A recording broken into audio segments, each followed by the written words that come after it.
तो एवरीवन, आज हम जो है वो इस सेशन में जुड़े हैं बहुत सारी इंपॉर्टेंट इंफॉर्मेशंस को लेकर के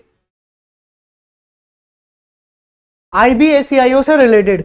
तो आईबीएसीआईओ की अगर हम बात करेंगे, आईबीएसीआईओ में जो वैकेंसी आपकी आई है,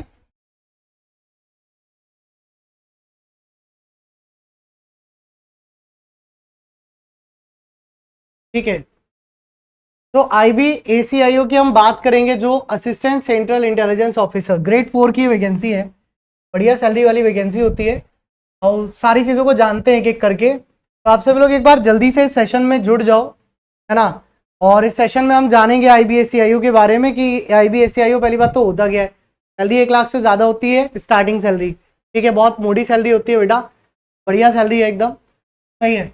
तो यहाँ पर अगर हम बात करें, assistant central intelligence officer grade 4 की वैकेंसी है, आईबीएसीआईओ, है ना, एग्जीक्यूटिव की वैकेंसी है। और ये जो है वो general central service group C की है, नॉन गेजेस्टेड और नॉन मिनिस्ट्रियल पोस्ट है, ठीक है।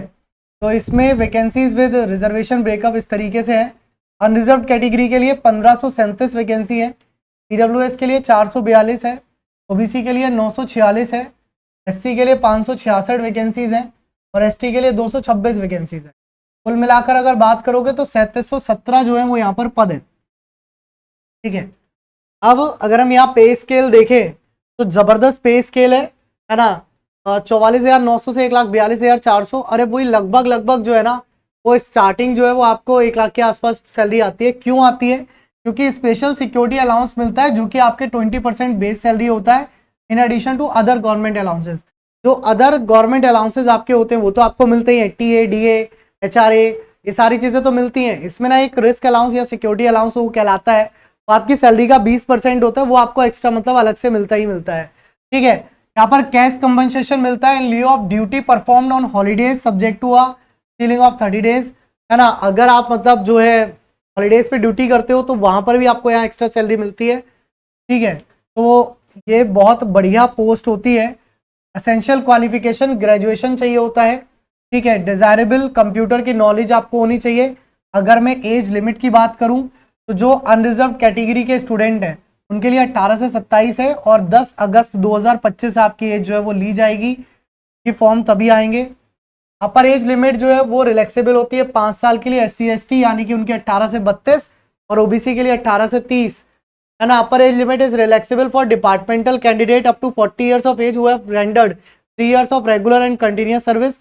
The age limit is relaxable up to 35 of year for unreserved candidate, 38 years for OBC and 40 years for SC ST in case of widow, divorced women and women judicially separated from their husbands not remarried.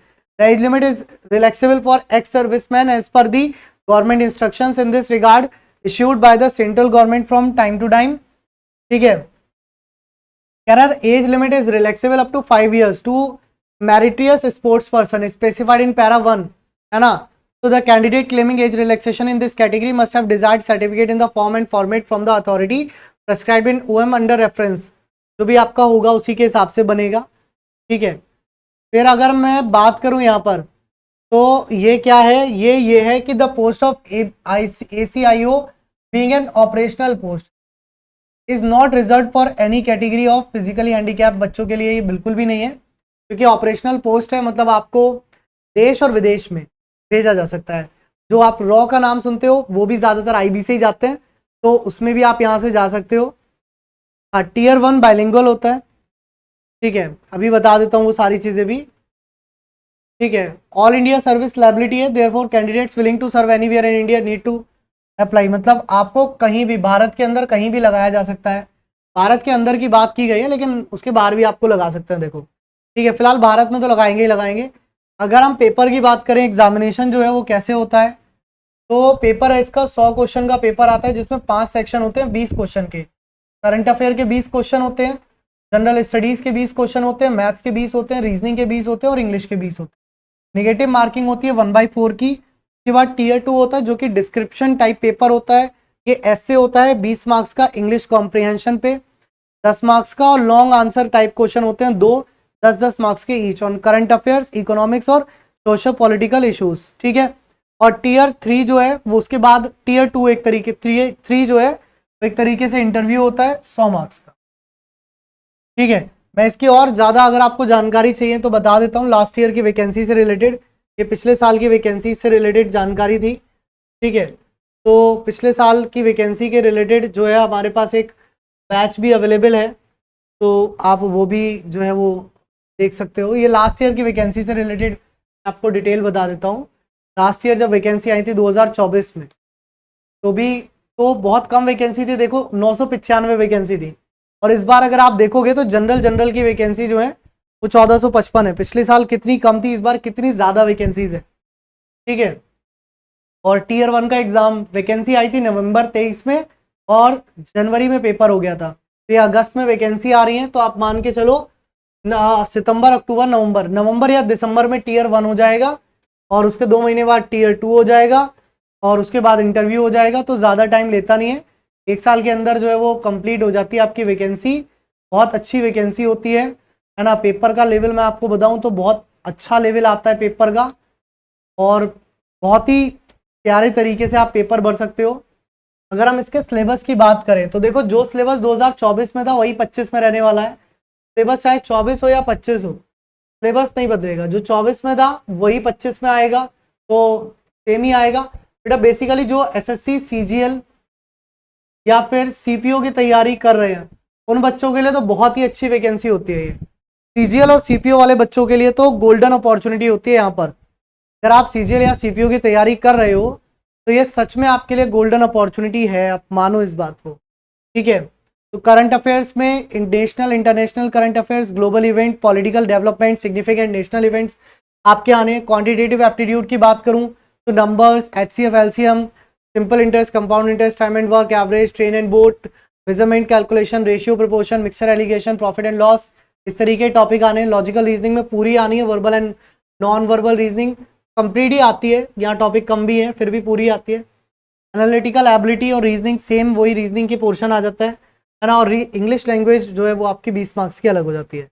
Tier 2 में आपको मैंने बताया ही है ना, emergent trends in India से जो है वो ऐसे आते हैं, या फिर security threats in India's cultural diversity, current emergency trends और कुछ मिसलेनियस टॉपिक।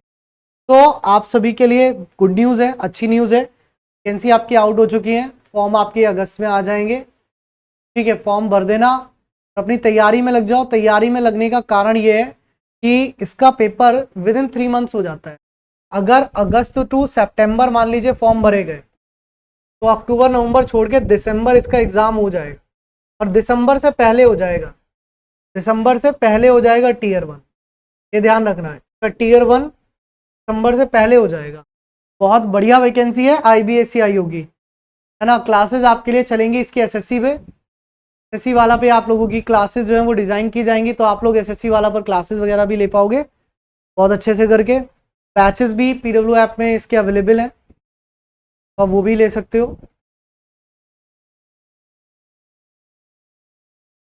बाकी जो भी आपको डाउट हो, कोई भी इंफॉर्मेशन आपको चाहिए हो तो आप मेरे से पूछ सकते हो, मैं आपको बता दूंगा। कोई भी अगर आपको डाउट आता है, कोई भी इंफॉर्मेशन आपको अगर चाहिए तो आप जो है वो कमेंट कर दीजिएगा। इससे रिलेटेड कोई भी डाउट, कोई भी इंफॉर्मेशन चाहिए तो आप कमेंट कर दीजिएगा, मैं आपको वो जो कमेंट्स में आपकी सारी इंफॉर्मेशन आपको प्रोवाइड करा दूँ। ठीक है, चलिए, तो फिलहाल आज का ये सेशन इतना ही, जानकारी आप तक पहुँचा दी गई है। ग्रेजुएट लेवल स्टूडेंट्स के लिए खुशखबरी है ही। Thank you, thanks a lot. जय हिंद, जय भारत, धन्यवाद आप सभी का, थैंक यू।